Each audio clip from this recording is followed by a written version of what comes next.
ওয়াক্তকে বিজয়ের সময় বলে। এই জন্য এই শনিবার দিন ওটা আবার প্রমাণিত হয়েছে। পাকিস্তান এই শেষ আক্রমণ করছে ফজরের নামাজের পরে। আপনি খবর শুনেন, সব খবরে আসছে এই কথা। শনিবার দিন শেষ ফজরের নামাজের সালাম ফিরেই নারে তাকবীর আল্লাহু আকবার বলে আক্রমণ করছে। পরবর্তী 3 থেকে 4 ঘন্টার মধ্যে বুড়া আব্বা ফোন দিছে, থামো। বুঝেন না? আমেরিকার বুড়া বেঈমান ফোন করে দিছে, থামো থামো, তোমার ফাটতা না, ফাটতা না, হ্যাঁ ফাটতা না, থামে লাও। এইবার ভারত থেকে যে বে বে, হ্যাঁ গত 15 বছর তো আমরা শুনছিলাম অনেক কিছু, অনেক নাকি শক্তিশালী। এইবার তো প্রমাণিত হয়েছে যে বেঈমানের শক্তি কলিজার মধ্যে বলতে কিচ্ছু নাই। এজন্য ইনশাআল্লাহ বাংলাদেশের জমিন থেকে আমরা বলি, আমার দেশের নওজওয়ানরাও লাগলে এবার আর তোমরাও পারবা না ইনশাআল্লাহ। দিল্লি না ঢাকা, দিল্লি না ঢাকা, গোলামি না আজাদি, ইসরায়েল না ফিলিস্তিন, আমেরিকা না ফিলিস্তিন, ইনশাআল্লাহ। হাতে গোনা কয়েক মিনিট, কয়েক অল্প একটু সময়। এই ছেলে, এই পদার্থ কোথাকার, চিন্তা করছেন এতটুকু ছোট্ট বাচ্চার হাতে যে মোবাইলটা দিল সে সবচেয়ে বড় জালেম। এই জালেম তার হাতে হয় তার ভাই, তার ছেলে তারে নষ্ট করে দেবে, তার জীবনের তরে অসভ্যতায় অভ্যস্ত করে দেবে। আফসোস এটা। মাদ্রাসার ছাত্র, পাঞ্জাবি পড়া, তাহলে যিনি তাকে এই মোবাইলটা দিল সে কি পরিমাণ বেওকুফ।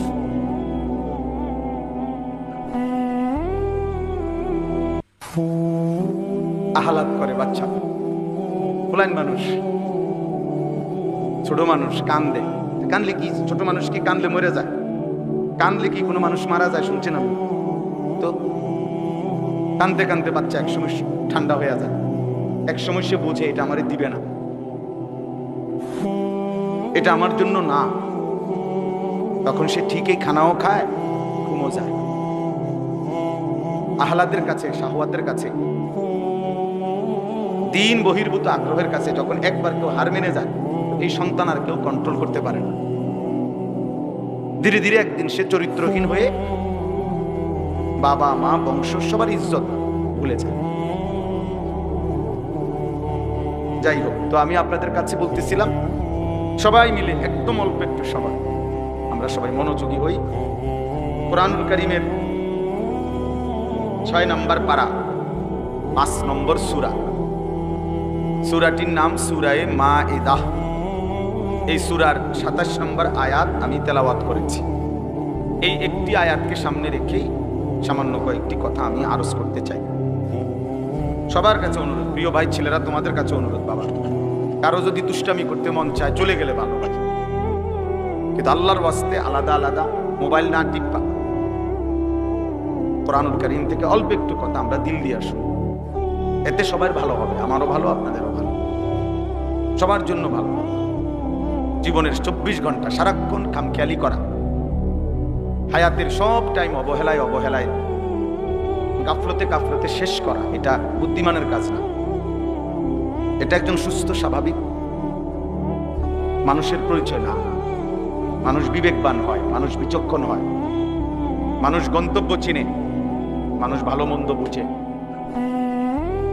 আল্লাহ তাআলা কুরআনুল কারীমের মধ্যে বলছেন, ওয়ালাকাদ কাররামনা বনি আদম, আমি আল্লাহ আদম সন্তানকে, বনি আদমকে, মানুষকে সম্মানিত করেছি।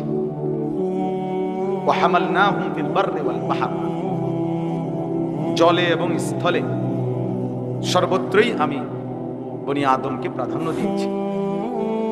অর্থাৎ মানুষই প্রকৃত অর্থে সমস্ত সৃষ্টির মধ্যে শ্রেষ্ঠ, সব বিবেচনা, সব আলোকে। তাইলে এই শ্রেষ্ঠত্ব আকলের কারণে, বুদ্ধি, বিবেক, বিবেচনা, বোধ এর কারণে। আর নাই তো হাত, পাও, চোখ, নাক, কান, এটা তো অন্যান্য প্রাণীরও আছে। খানা, খাদ্য, খাবার, পেশাব পায়খানা, ঘুম, যৌন চাহিদা পূরণ। না বাবা, শোনা একটু সরাও, সব পকেটে দাও, একদম সাবধান। তো একটু খাবারের চাহিদা, ঘুম, পেশাব পায়খানার জরুরত, যৌন চাহিদা পূরণ তো জন্তু জানোয়ারেরও আছে। কুকুর বিড়ালেরও খানা খায়, ঘুম যায়, পেশাব পায়খানা করে। কুকুর বিড়ালও যৌন চাহিদা পূরণ করে, ফলে কুকুরেরও বাচ্চা হয়। তাহলে এটা কোনো বিষয় না। তাহলে মানুষের শ্রেষ্ঠত্ব, সে ভাত খায় এই কারণে না, সে ঘুম যায় এই কারণে না। মানুষের শ্রেষ্ঠত্ব আল্লাহ তাআলা তাকে পূর্ণাঙ্গ আকল দান করেছে। বুদ্ধি, বিবেচনা, বিবেক বোধ, আলো অন্ধকার, রোদ বৃষ্টি, সত্য মিথ্যা, করণীয় বর্জনীয়, উচিত অনুচিত, ন্যায় অন্যায়, এটা বুঝবার মতো একটা সক্ষমতা, আকল, দিমাগ আল্লাহ তাআলা দান করছেন। আর সেটা যেন বান্দা প্রয়োগ করে, মানুষ প্রয়োগ করে, এটা আল্লাহ তাআলা খুব চাইছে। এজন্য কোরআনুল কারীমের মধ্যে আছে ফাআতাবিরু ইয়া উলিল আলবাব, হে বিবেকবান, ফাআতাবিরু, তুমি উপদেশ গ্রহণ করো, তুমি একটু বুদ্ধি বিবেক খাটাও। আল্লাহ বলছে ফাআতাবিরু, তুমি একটু ভাবো, তোমাকে আমি আল্লাহ তাআলা আকল দিয়েছি।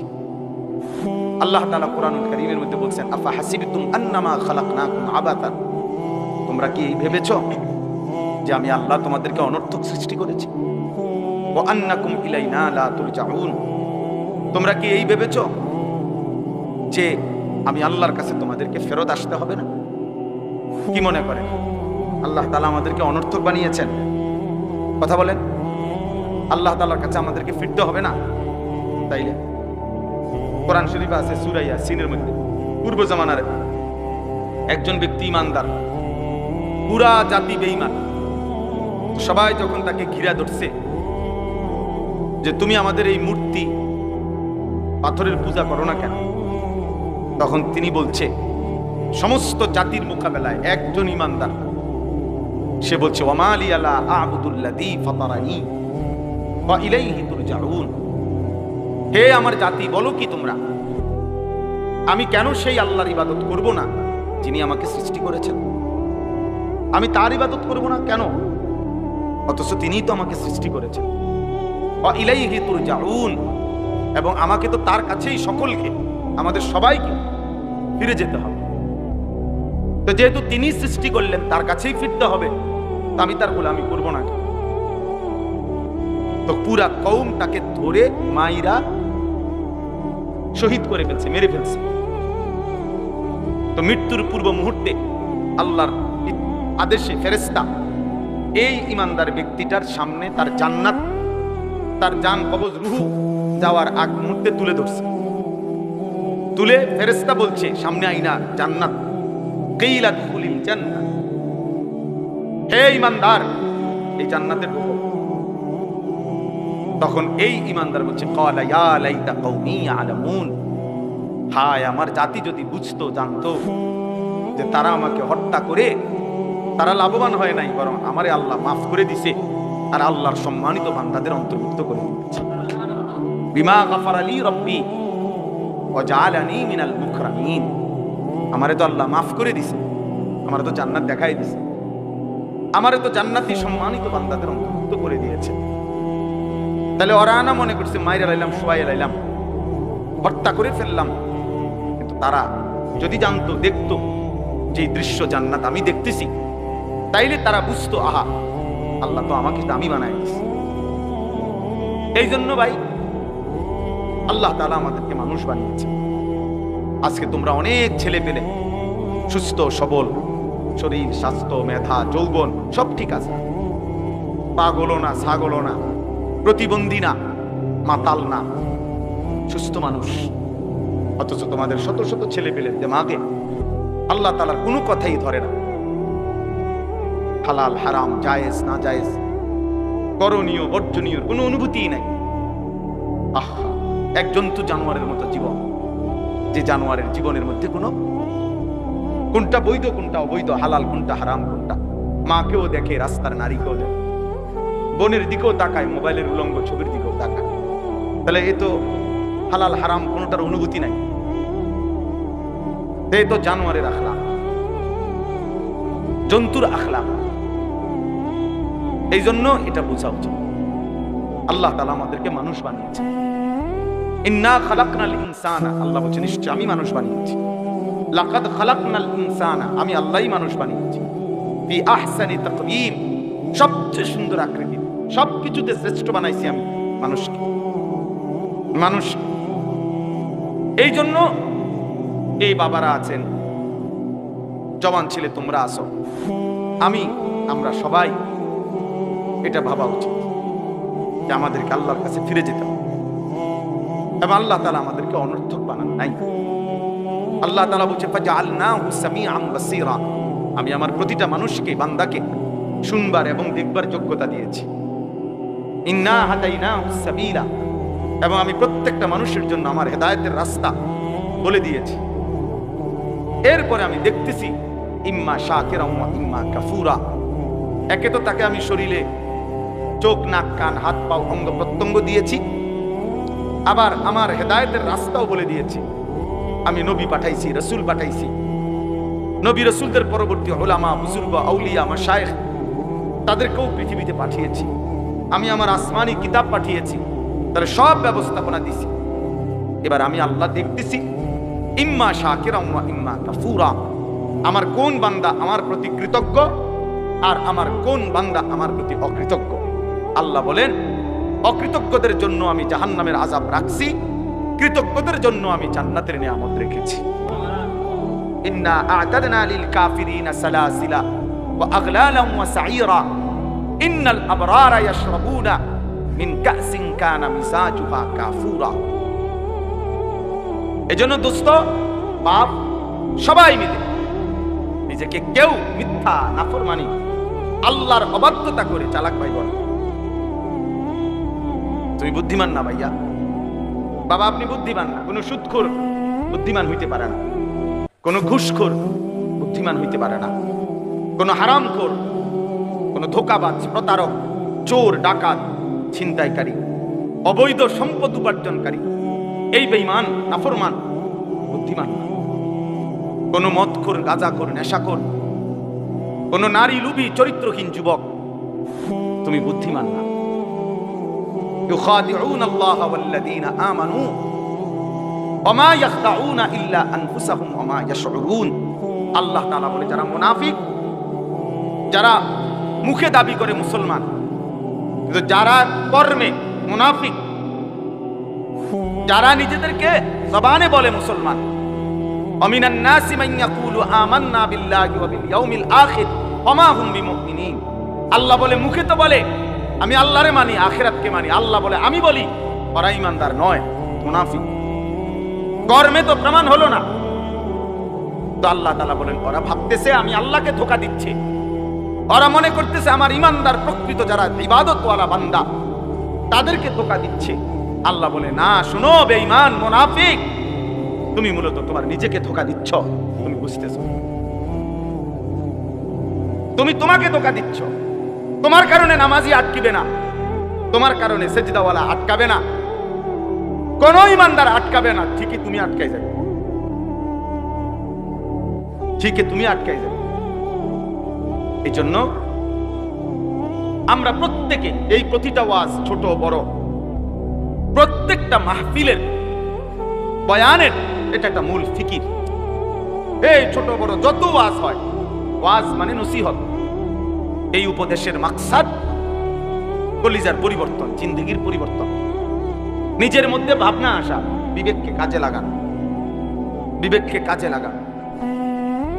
যদি কারো কাছে হালাল হারামের পার্থক্যই না থাকে, সে আর মানুষ থাকে না, সে আর মানুষ থাকে না, সে জানোয়ারে রূপান্তরিত হয়। কারণ একমাত্র জানোয়ারের স্বভাব এটা, যার মধ্যে হালাল হারামের কোনো অনুভূতি নেই, পাক নাফাকের কোনো অনুভূতি নেই, পবিত্রতা অপবিত্রতার কোনো অনুভূতি নেই, জানোয়ারের আখলাক। এজন্য তোমরা যে সমস্ত ছেলে পেশাব পায়খানার পরে ঢিলাকুলুক টয়লেট পেপার ব্যবহার করো না, ঠিক মতো পবিত্র হও না, তোমার এই আখলাক জানোয়ারের আখলাক, কুত্তা বিড়ালের আখলাক, এটা কুকুর বিড়ালের আখলাক। এটা ইনসানের আখলাক হইতে পারে না। কারণ পশু এবং জন্তু জানোয়ার তার মধ্যে হালাল হারাম পাক নাফাকের অনুভূতি নাই। কুকুর না ঠেঙ্গালগি দিয়া পেশাব করে চলে যায়, কিন্তু একজন ইনসান মানুষ সে এমন হবে কেন? এই জন্য ধীরে ধীরে অসংখ্য মুসলমান আজকে টাকা রোজগার করে মাথার ঘাম পায়ে ফেলে, তার মনের মধ্যে এলো আমি আমার জীবুত সংসারের লাগিয়া এই কষ্টটা করতেছি। কিন্তু যাদের জন্য কষ্ট করতেছে তাদের চরিত্র, তাদের আখলাক, তাদের ঈমান, তাদের আমলের ব্যাপারে ওনার কোনো মাথা ব্যথাই নাই। উনি এমনি বলে তারার লাগিয়া কষ্ট করতেছে। আপনি তো আসলে সোফার লাগিয়া কষ্ট করতেছেন, আপনি একটা টাইলসওয়ালা বিল্ডিং এর জন্য কষ্ট করতেছেন, আপনি 20 শতক জমি কেনার জন্য কষ্ট করতেছেন, আপনি বস্তু দিয়া ভাত খাইতেন কষ্ট করতেছেন। আপনি মূলত সন্তানের জন্য কষ্ট করেন নাই, বিবির জন্য কষ্ট করেন নাই। সন্তান এবং বিবির জন্য যদি কষ্ট কেউ করে থাকে তো সেটা তার ইবাদত, তার আমল, তার বন্দেগী, তার আখিরাতের জন্য যদি কষ্ট করে সেটাকে বলে কষ্ট, সেটাকে বলে কষ্ট। আর নাই তো এটা ভুয়া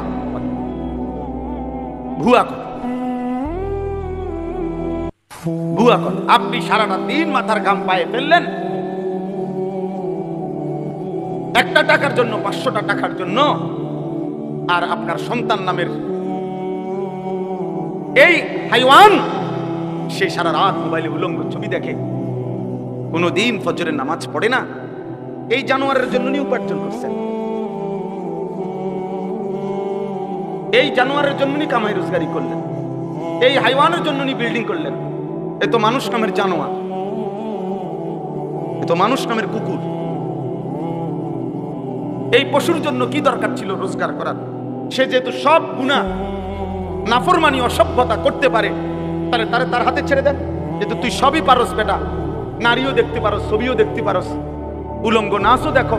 তুমি যেহেতু আল্লাহও চেনো না, রাসূলও চেনো না, সেজদাও চেনো না, নামাজও চেনো না, তো তুমি জানোয়ার, তোমার ছেড়ে দাও, তার হাতে ছেড়ে দাও, যা বেটা।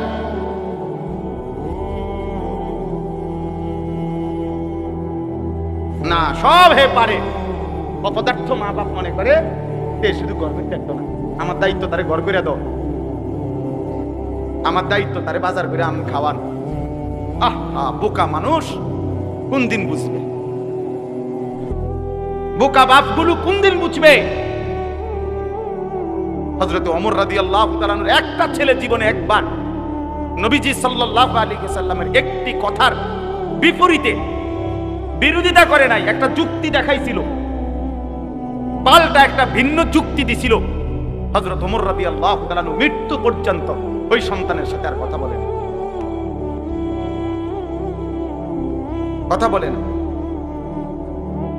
হযরত নূহ আলাইহিস সালাম সন্তান কেনানের মৃত্যুর সময় দোয়া করছিল আল্লাহর কাছে, আল্লাহ আমার সন্তান ডুবে যাচ্ছে পানিতে। আল্লাহ নিষেধ করছে, ইন্নাহু লাইসা মিন আলিক, কোরআনের আয়াত। আল্লাহ বলছে, হে নূহ সাবধান, এটা তোমার সন্তান নয়। ইন্নাহু আমালুন গায়রু সালেহ, এটা বেআমল, গায়রু সালেহ, এর সমস্ত কর্ম অসৎ কর্ম, এ নাফরমান, আল্লাহকে সেজদা দেয় নাই, মালিকের গোলামি করে নাই, এটা তোমার সন্তান হইতে পারে না। এজন্য এই ছেলে তোমাদেরকে বলি, বাবা তোমরা যারা নামাজ পড়ো না, তোমরা যারা চরিত্রহীন, নারী, ছবি, উলঙ্গ দৃশ্য, মোবাইলের নাচ গান আর এই অসভ্যতা দিয়ে তোমাদের যাদের জীবন, তুই মনে রাখিস তুই কোনো মুসলমানের বাচ্চা না, তুই কোনো মুমিনের বাচ্চা না।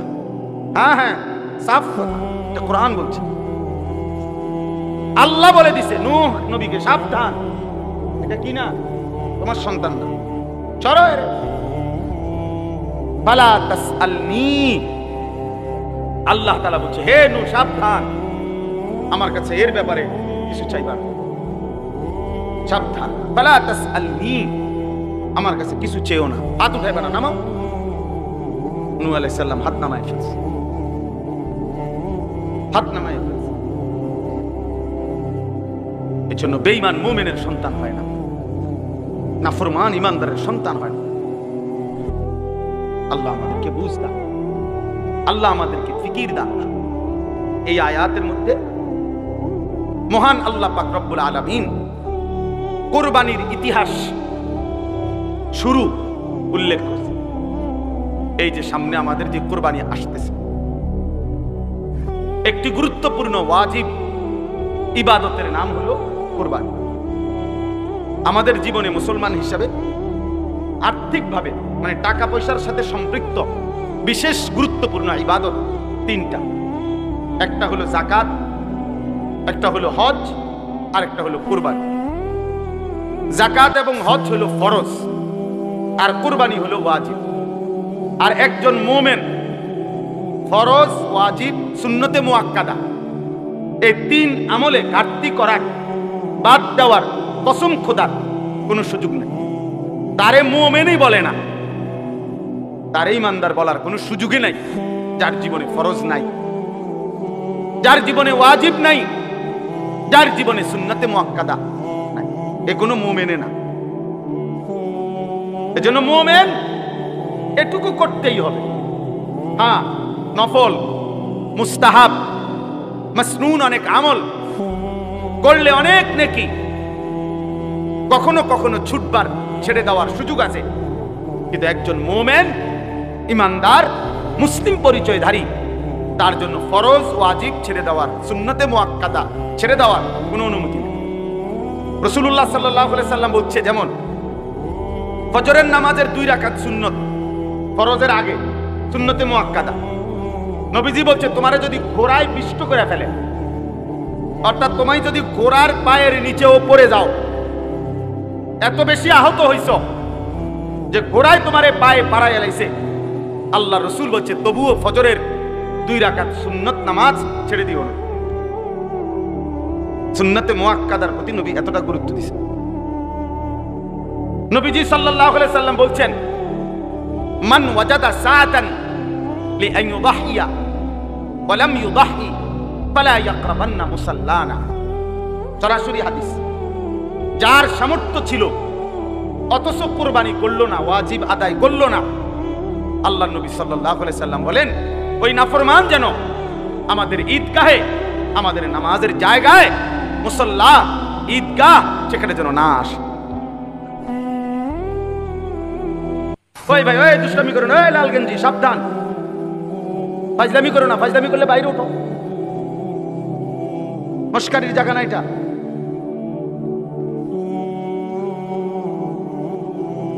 হ্যাঁ, 24 ঘন্টা জিন্দিগি যাদের খামখেয়ালি, তাদের জীবন কখনোই থামে না। কি আল্লাহর ঘর, কি আলেম, কোন জায়গায়, কি মসজিদ, কি জুমা, আহা, যে শাহওয়াতের কাছে বন্দী হয়ে যায়, নফসের কাছে যে বন্দী হয়ে যায়, ইবলিস শয়তানের হাতে যে বন্দী হয়ে যায়, বন্ধু, তার পরিবর্তন বড় কঠিন হয়, বড় কঠিন। হাদিসের মধ্যে আছে, নবী সাল্লাল্লাহু আলাইহি সাল্লাম বলছেন, কিছু মানুষের দিল আছে এমন, তাদের অন্তর কাল কুজে মিরবাদ দান, না না না না, পানি খাওয়ার জন্য একটা জিনিস দেখা পারে, এই যে এইটা মনে করেন গ্লাস, এরকম, অর্থাৎ যেই গ্লাস, যেই মগ, যেই জগ উল্টানো, একদম উল্টাইয়া রাখছে। নবীজি সাল্লাল্লাহু আলাইহি সাল্লাম বলেন, কিছু নাফরমানের অন্তর এমন হয়ে যায়, উল্টানো কলস, উল্টানো জগ, উল্টানো মগের মতো। ফলে আটলান্টিক মহাসাগরের পানিও যদি এইবার এইটার উপরে ঢালে, এটা পুরবে না, কারণ এটা তো উল্টানো। রাসূলুল্লাহ সাল্লাল্লাহু আলাইহি সাল্লাম বলে, লা ইয়ারিফু মারুফান ওয়া লা ইউনকিরু মুনকারান। আহা, বদনসিব তখন এমন হয়ে যায়, কোন নেক কাজ তার কাছে আর মনে পড়ে না, কোন গুনাহ থেকে বেঁচে থাকার আর তৌফিক হয়। ওই জীবন তখন লানতের জীবন হয়। ওই জীবন তখন ভাই সিরিয়াল শয়তান তাকে তার গোলাম বানায়, একটার পর একটা গুনাহ। একবার মদ খায়, একবার বিড়ি খায়, একবার নারী দেখে, একবার জেনা করে, আরেকবার জেনার ছবি দেখে, আরেকবার মনে করেন একজনের ফাঁসা লাত্তি দিয়ে লাইছে, আরেকজনের কোপ দিয়ে লাইছে, আরেকজন আরেক রাস্তার মেয়ের পিছনে পিছনে ঘুরতেছে। মানে পাগলে কি করে তার আর কোনো কি নাই, জীবনের কোনো সিরিয়াল নাই, হায়াতের কোনো আর কি নাই, কিছুই নাই। শয়তানের এমন গোলাম হয়, নফসের এমন গোলাম হয়, আহা, জীবন তখন আর কোনো কিছুতেই লজ্জাবোধ হয় না, লজ্জাবোধ হয়। অনেক ছেলে পেলে দেখেন, মসজিদ দেখা যায়, নামাজ হইতেছে, মসজিদের পাশে রাস্তার পাশে দাঁড়াইয়া জানোয়ার মুসলমানের বাচ্চা অনবরত মোবাইল টিপতেছে, হাসতেছে, লাথি দিতে আছে, ওইদের চুল ধরে টানতে আছে। আহা, হায় হায় হায়, কে তারে আল্লাহ ভুলাইয়া দিল, কে তারে নামাজ ভুলাইয়া দিল, কে তারে জীবনের তরে জাহান্নামের রাস্তা দেখাই দিল। ওহ, আফসুস, আফসুস ওই জীবনের। এই জন্য বললাম ভাই, আল্লাহ নবী সাল্লাল্লাহু আলাইহি সাল্লাম বলেন সে যেন আমাদের মুসল্লাতে না আসে, অর্থাৎ ওয়াজিব কুরবানি ছেড়ে দেওয়ার কারণে নবীজি এত বড় ধমক দিছে। তাহলে ওই যে সুন্নতে মুআক্কাদার উদাহরণ দিলাম, নবীজি বলছে যদি ঘোড়ায় তোমারে পিষে ফেলে মুআক্কাদা ছেড়ো না। আর এখানে বললেন ওয়াজিব ছেড়ে দিলে তুমি নাফরমান, আমাদের সাথে নামাজ পড়তে আইসো না। এবার আছেন হজ, একটি ফরজ ইবাদত হজ। আল্লাহ নবী সাল্লাল্লাহু আলাইহি সাল্লাম বলেছেন মান লাম ইয়ামনাহু মিনাল হজ্জি হাজাতুন যাহিরা আও সুলতানুন জাইর আও মারাদুন হাবিস ফামাতা ওয়া লাম ইয়াহুজ্জা ফালিয়ামুত ইনশাআ ইয়াহুদিয়ান ওয়া ইনশাআ নাসরানিয়ান। নবীজি বলেন তিনটি কারণ ব্যতীত সামর্থ্য থাকার পরেও যে হজ না করে মরে গেল, তিনটি কারণ। এক নাম্বার কারণ হলো প্রকাশ্য এমন কোনো কারণ, এমন কোনো প্রয়োজন, যেই প্রয়োজনের কারণে কোনোভাবেই এই মুহূর্তে সে হজে যাইতে পারতেছে না, অথবা বাদশাহ রাষ্ট্রীয় কোনো আইন কানুনের কারণে সে যাইতে পারতেছে না, অথবা এমন প্রচন্ড অসুস্থ যে অসুস্থের কারণে যাইতে পারতেছে না। আল্লাহ নবী বলেন এই কারণ ব্যতীত যদি ইচ্ছা করে হজ ফরজ হওয়ার পরেও হজ না করে মৃত্যুবরণ করলো, রাসূলুল্লাহ সাল্লাল্লাহু আলাইহি ওয়াসাল্লাম বলেন ওই নাফরমান সে যেন ইহুদি হয়ে মরুক অথবা খ্রিস্টান হয়ে মরুক, আমি জানি না। নবীজি বলছেন আমি জানি না এটা ইহুদি মরল না খ্রিস্টান মরল। আহ, নবী যদি বলে এই কথা তো সুপারিশ করবে কি? কথা বলেন না, হাউজে কাউসারের পানি দিবে কে? তাই তিনি যদি এই কথা বলে যে নাফরমান আমি জানি না,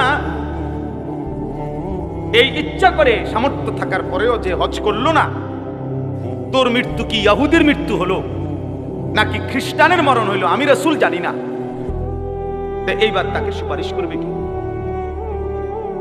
এবার তাকে হাউজে কাউসারের পানি দিবে কে? তার আর আশ্রয় কে?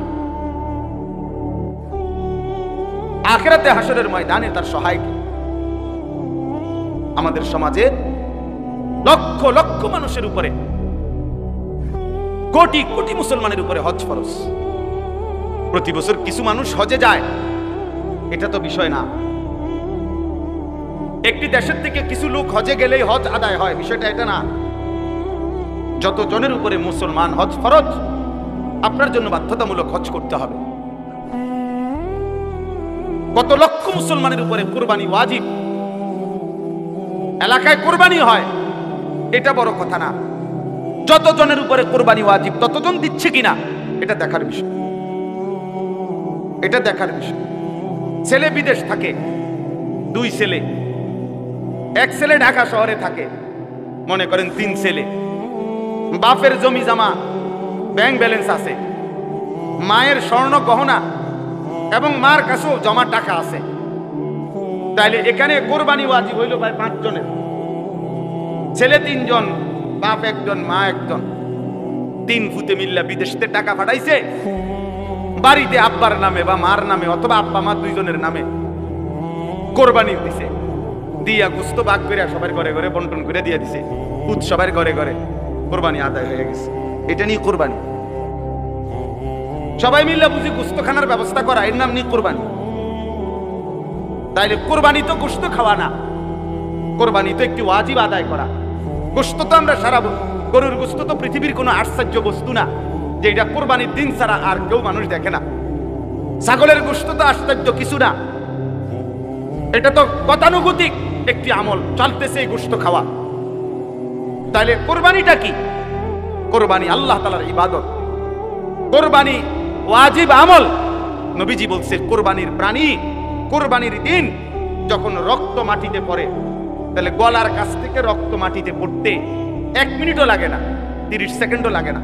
ওয়া ইন্নাদ দামা লা ইয়াকাউ মিনাল্লাহি বিমাকানিন ক্বাবলা আন ইয়াকা মিনাল আরদ। নবীজি বলেন কোরবানির দিন কোরবানির প্রাণীর রক্ত জমিনে পড়বার আগে আগেই আল্লাহ তাআলার আরশে মালিকের কাছে পৌঁছে যায়। এই জন্য কোরবান শব্দের অর্থ কি? নৈকট্য হাসিল করা। বান্দা এই পশু জবাইয়ের মাধ্যমে 30 সেকেন্ডে 20 সেকেন্ডে রক্ত মাটিতে পড়বার আগেই আল্লাহর কোরব, আল্লাহর নৈকট্য হাসিল করে ফেলে। এই জন্য এই ইবাদতটাকে কোরবান বলে। এই জন্য বলে কোরবান। এটা দেখতে যদিও মনে হয় এক শরীক কোরবানি, দেখতে যদিও মনে হয় একটা ছাগল জবাই, কিন্তু খোদার কসম এর অন্তর্নিহিত মর্মার্থ অনেক গভীর, অনেক গভীর, অনেক গভীর। নবীজি সাল্লাল্লাহু আলাইহি ওয়াসাল্লাম বলেন, মা আমিলা আদমিয়ুন মিন আমালি ইয়াউমিন নাহর আহাব্বা ইলাল্লাহ মিন ইহরাকিদ দাম। কুরবানির দিন সমস্ত ঈমানদাররা যত আমল করে তার মধ্যে সর্বশ্রেষ্ঠ আল্লাহর প্রিয় আমল এই প্রাণী জবাই করা, এই প্রাণীটা জবাই। কোরআনে আল্লাহ বলছেন, ওয়ায়াযকুরু ইসমাল্লাহি ফি আইয়ামিন মা'লুমাতিন আলা মা রাযাকাহুম মিন বাহিমাতিল আনআম। আল্লাহ বলেন কুরবানির দিন নির্দিষ্ট এই সময়ে ওই প্রাণীটাকে যখন জবাই করে, ওই সময়ে যে আমার আল্লাহ বলে, আমার নাম বলে, আল্লাহু আকবার বলে যে চিৎকার দেয় বান্দা সবাই, এই আমার নামের চিৎকার, আমার আওয়াজ, আমার জিকির আমি আল্লাহ এইটা শুনবার জন্যই কোরবানির হুকুম দান করেছি। তাহলে কোরবানির মধ্যে বান্দা আল্লাহর খুব দ্রুত গতিতে 20 সেকেন্ডেই 10 সেকেন্ডে আল্লাহর নৈকট্য হাসিল করে। কোরবানির মাধ্যমে বান্দা আল্লাহর স্মরণ, আল্লাহর জিকির, আল্লাহর নাম বুলন্দ করে, আল্লাহু আকবারের ধ্বনিতে কাঁপায়া ওঠে, কাঁপায়া ওঠে। সেদিন শনিবার দিন, এই শনিবারে সর্বশেষ শনিবার দিন ফজরের নামাজ পড়ে পাকিস্তানের সেনাবাহিনী রাত্রিবেলা শুক্রবারের ভোর রাত্রে আবারও ইন্ডিয়া যখন আক্রমণ করছে, ফজরের নামাজ পড়ে নারায়ে তাকবীর আল্লাহু আকবার বলে পাকিস্তান সেনাবাহিনী চূড়ান্ত আক্রমণ করছে। যখন 3 ঘন্টার ব্যবধানে বেঈমান মাথা নত করে পরাজয় স্বীকার করতে বাধ্য হয়েছে। ইন্ডিয়ার বেঈমান কাপুরুষ বুজদিল, এটা প্রমাণ হয়ে গেছে পৃথিবীতে যে ঈমানদারি শক্তিশালী, মুমিন শক্তিশালী, মুমিন শক্তিশালী। আল্লাহু আকবার, আল্লাহর নাম বুলন্দ করা, আল্লাহর নাম জিন্দা করা। আমার দিল বলে ফজরের নামাজের পরে ওই মানুষগুলো যখন, ওই সেনাবাহিনী যখন আল্লাহু আকবার বলছে, আমার মনে হয় আমার মালিকের আরশ আজিম খুশি হয়ে গেছে, তো আল্লাহ তাআলা তৎক্ষণাৎ বিজয় দান করছে। তাকবীর আল্লাহর বড় পছন্দ, আল্লাহু আকবার আল্লাহর বড় পছন্দ। আল্লাহ বড় যখন বান্দা বলে আল্লাহ খুশি হয়, তখন আল্লাহ খুশি হয়। এজন্য প্রিয় যুবক মনে রাখো ভাইয়া, আগামীর পৃথিবীতে ঈমান আর কুফরের যুদ্ধ আরো বাড়বে। ইসরায়েল আর ফিলিস্তিনের যুদ্ধ না, ঈমান আর কুফরের যুদ্ধ। ভারত আর পাকিস্তানের যুদ্ধ না, ঈমান আর কুফরের যুদ্ধ। আরাকান আর বার্মার যুদ্ধ না, ঈমান আর কুফরের যুদ্ধ। কাশ্মীর এবং ভারতের যুদ্ধ না, ঈমান আর কুফরের যুদ্ধ। আর ইনশাআল্লাহ মুমিন ঈমানদার আল্লাহর কালেমা বুলন্দ করবে যারা, কালেমার জন্য লড়বে যারা, নিশ্চিত আল্লাহ আজ কিংবা কাল তাদেরকে বিজয় দেবেই দেবে ইনশাআল্লাহ। এই জন্য মনে রাখো, তোমরা যারা নামাজ পড়ো না, চরিত্রহীন যুবক, নারীর কাছে, ছবির কাছে, নর্তকীর কাছে, উলঙ্গ দৃশ্যের কাছে, এই বেঈমানের সাজগোজ, চুলের ফ্যাশন, আহা হেরে গেলা, আপরশ তোরে দিয়ে আগামীর পৃথিবীতে ঈমানের যুদ্ধে কোনো কাজ হবে না। মনে রাখবে, বাতে খাইবা আর ঘুমে যাইবা আর বেড়ি চাইবা আর উলঙ্গ দৃশ্য দেখবা। মনে রাখো আব্বা, মুমিন যারা, জানবাজ মুজাহিদ যারা, তারা ঠিকই যুদ্ধ করবে, আর তুমি তখন নাফরমানি আর অসভ্যতার মধ্যেই ডুবে থাকবে। এজন্য যদি বুঝ থাকে, দিমাগ থাকে, ফিরে আসুন। একজন হইলে একজন, দুইজন হইলে দুইজন, এটা জরুরি আমাদের জন্য, এটা জরুরি,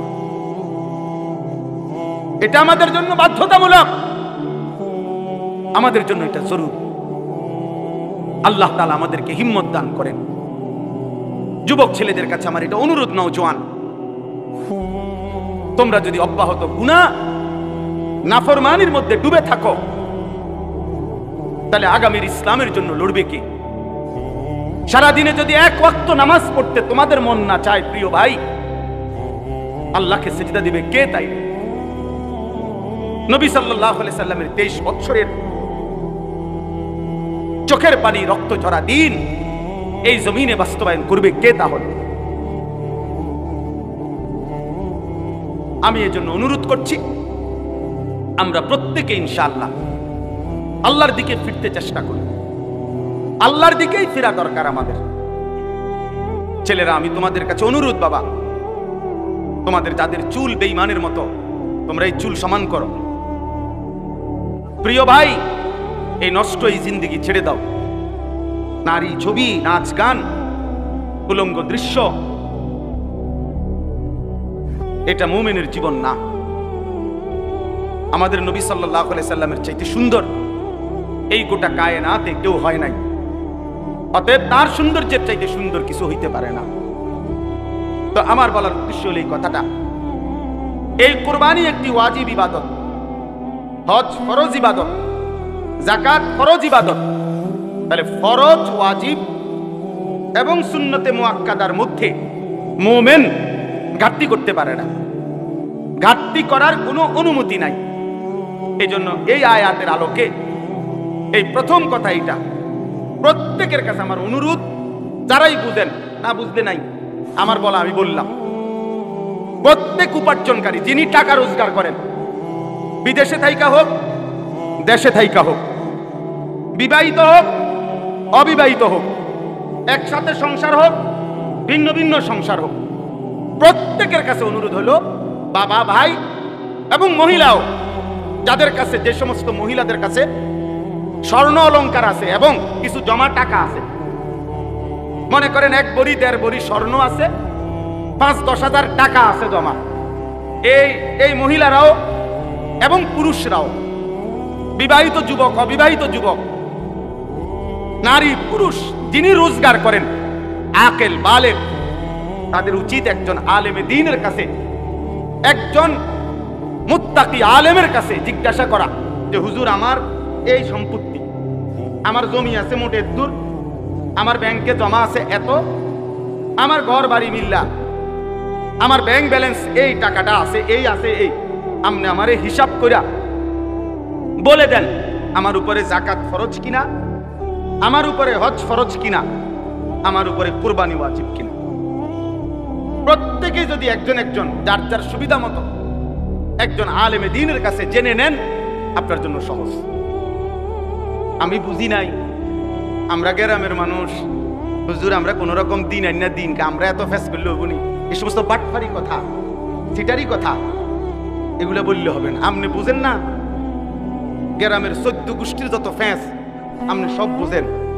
চা দোকানে বুড়া বেটার কপ শুনলে মনে হয় যেন বেটা গোটা পৃথিবী চালায়। হ্যাঁ, এমন লম্বা লম্বা কথা কয় যেন গোটা বিশ্ব বুদ্ধি হেবড়া। উনি বলে বুঝে না, আখিরাতের বেলায় আসলে কিচ্ছু বুঝে না।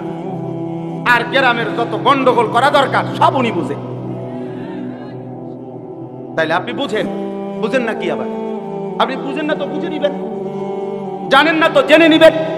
আল্লাহর এই জমিনে মানুষের দ্বীনি রাহনুমাই, দ্বীনি পথ প্রদর্শনের জন্য সর্বযুগে আল্লাহর কুদরতি নিজাম, এটা কোরআনে আছে। আল্লাহ প্রত্যেক যুগের মানুষের জন্য উপযুক্ত, আল্লাহ তাআলা পথ প্রদর্শক, ভয় প্রদর্শনকারী, দ্বীন ও ঈমানের বুঝাইয়া দেওয়ার যোগ্যতা সম্পূর্ণ আলেম। খোদার কসম, সূর্য উঠলে এই জমিনে আল্লাহ তাআলা ব্যবস্থা রাখে, ছিল, আছে, থাকবে। এজন্য উলামায়ে কেরাম, কোরআন, ইসলাম, সুন্নাহ, এটা কিয়ামত পর্যন্ত ছিল, আছে, থাকবে। এই জন্য সর্বযুগে উলামায়ে কেরামের বিরুদ্ধে যে গেছে, শেষ পর্যন্ত 16 বছর পরে হোক, আর 48 বছর পরে হোক, উনি ভাগছে, ওলামায়ে কেরাম আছে, দিন আছে, ইসলামও আছে, ইসলাম আছে। এই জন্য বাংলাদেশে মামুনুল হক আগের জায়গাতেই আছে, ফ্যাসিস্ট পলায় গেছে, জালেম পলায় গেছে, মামুন ঠিকই আছে। এই জন্য এটাই বাস্তবতা যে দিন শিখেন, আল্লাহকে চিনেন, আখিরাতকে বুঝেন, নিজের ঈমান, নিজের আমল, নিজের আখিরাত সুন্দর করেন। আগামীর পৃথিবী যুদ্ধমুখর পৃথিবী, আগামীর পৃথিবী যুদ্ধমুখর পৃথিবী। অল্প কথায় লাগিয়া যায়, অল্প কথায় সামান্যতেই লাগিয়া যায়, দামাদাম প্রত্যেকে অস্ত্র খুলে ফেলে, ট্রিগারে টিপ দিয়া ফেলে। অর্থাৎ এই সময়ে হিম্মত, ঈমান, মহান আল্লাহর সাথে সম্পর্ক ছাড়া মুমিনের বিজয় আসবে না। আমাদের ফিলিস্তিন, আমাদের আরাকান, আমাদের কাশ্মীর, কোনটারই সমাধান ওই ইউরোপ, জাতিসংঘ, ওই বেঈমান কারো বুদ্ধিতে পরামর্শ হবে না। আমাদের আল্লাহই আমাদের সমাধান। আমাদের রক্ত, আমাদের শাহাদাত, আমাদের জিহাদ, এটাই সমাধান ইনশাআল্লাহ। এই জন্য আমি সবার কাছে অনুরোধ করছি, সামনের কুরবানি প্রত্যেকেই মাসআলা বুঝে, দিন বুঝে পালন করবেন। আর শেষ কথা হলো, ইন্নামা ইয়াতাকাব্বালুল্লাহু মিনাল মুত্তাকিন। আল্লাহ একেবারে আদম আলাইহিস সালামের জামানায় বলে দিছে যে গুনাহ থেকে পবিত্র থেকে যে ইবাদত করে, আল্লাহ কেবল তার ইবাদত কবুল করে। এজন্য যাকাত, হজ, কুরবানি, নামাজ, রোজা, সাদাকা, জিকির, তেলাওয়াত, সবকিছু বান্দার যেই কোনো নেক আমল আল্লাহর কাছে যদি কবুল হইতে হয়, তাইলে গুনাহমুক্ত হইতে হবে, হারাম থেকে মুক্ত হইতে হবে, গুনাহ থেকে মুক্ত হইতে হবে। মানুষের স্লোগান আর আল্লাহর কবুল এক কথা না। কথা বোঝেন নাই? আপনার টাকা, সুদের টাকা আপনার কোরবানি দিছে, হবে না, হবে না, কবুল হবে না, আরশে আজিমে যাবে না। আপনি মসজিদে, মাদ্রাসায়, অমুকখানে তমুকখানে 50,000 টাকা দিছেন, কিন্তু টাকা যদি হয় হারামের, টাকা যদি হয় সুদের, টাকা যদি হয় ঘুষের, টাকা যদি হয় কিস্তির, তো সেটা আসমানে যাবে না, সেটা কবুল হবে না। স্লোগান মিলতে পারে, বুঝেন না কথাটা? জনাব অমুক 30,000 মার হাবা, মার হাবা, এটা ঠিক আছে, মারও ঠিক আছে, হাবাও ঠিক আছে, কিন্তু আরশে আজিমে যাবে না। আসমানে যাইতে হলে কি হইতে হবে? হালাল হইতে হবে, পবিত্র হইতে হবে, গুনাহমুক্ত হইতে হবে, গুনাহমুক্ত। অতএব গুনাহমুক্ত ইবাদত, আমার নামাজ, আমার রোজা, আমার হজ, আমার যাকাত, আমার সব কিছু যেন আল্লাহ এবং তার রাসূলের নির্দেশনা মতো হয়। আল্লাহ আমাদেরকে তৌফিক দেন, কবুল করেন।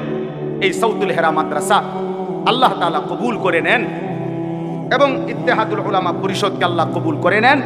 এখানে অনেক শ্রদ্ধেয় ব্যক্তিবর্গ এসেছেন, এলাকার ওলামায়ে কেরাম এসেছেন, সর্বস্তরের যারা আসছেন, যুবক ভাই, আবারও বলছি তোমাদের কাছে আমার শেষ অনুরোধ, ভাইয়া নামাজ পড়ো, প্রিয় ভাই নামাজ পড়ো, ফজরের নামাজ পড়ো, ফজরের নামাজ।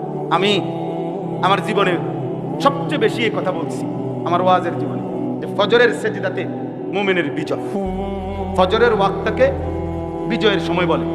এই জন্য এই শনিবার দিন ওইটা আবার প্রমাণিত হয়েছে।